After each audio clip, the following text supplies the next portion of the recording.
Today's Money Watch, we are talking about taxes and the IRS. Most Americans have from now until April 15th to file their 2025 tax returns, pay any taxes owed, or request an extension to file. The IRS says it already has received more than 51 million returns. As CBS News business analyst Jill Schlesinger is here to break it all down. Yes. All right, so what should people do with that tax return money when it comes in? And by the way, these refunds are higher than they were. So we're talking $3,500 to $4,000, a big number.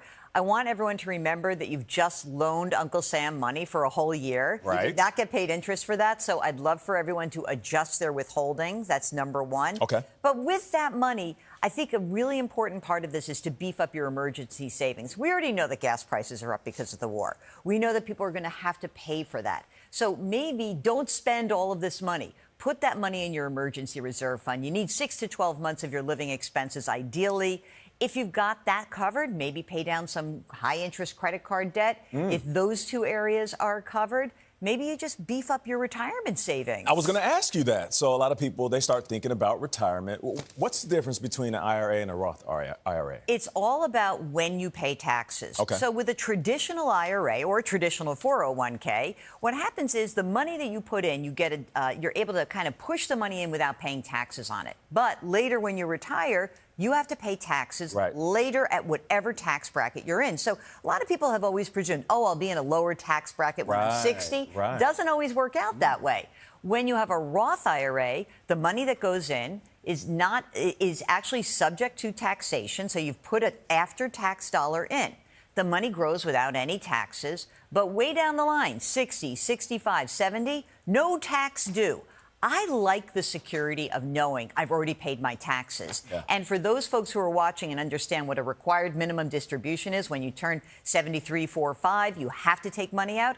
It's nice. A Roth is not subject to any requirements by the government. You can leave that money in there. Real quick, some people say, you know what, I'm going to focus on paying down my mortgage. Others will say, I'm thinking about kids or grandkids and their education. What do you say about those two options? If you've got a mortgage and it's under 4%, I really would not pay that down. It's cheap mortgage. And even if you have a higher interest mortgage, paying that down, it means you don't have access to your money if something bad were to happen. Of course, right. If you want to put some money away for the kids, 529 plans, my number 1, 2, 3 favorite. They are the best, best tax treatment and a great way to save. Remember that up to $35,000 of unused 529 plans can go to that beneficiary for a Roth. So if your kid gets a scholarship like Nate, right, and you get a scholarship, you can take some of your 529 money, roll it into an IRA for that beneficiary if they don't use the money, up to 35 grand. Deadline April 15th, but for those that want to file that extension, what do they need to know? They need to know that you have to estimate how much you owe in taxes, and that's very important. So file for the extension, pay what you think you owe, and get busy. There you go. I appreciate you getting busy with us. That's right. Jill Schlesinger, thank you so much.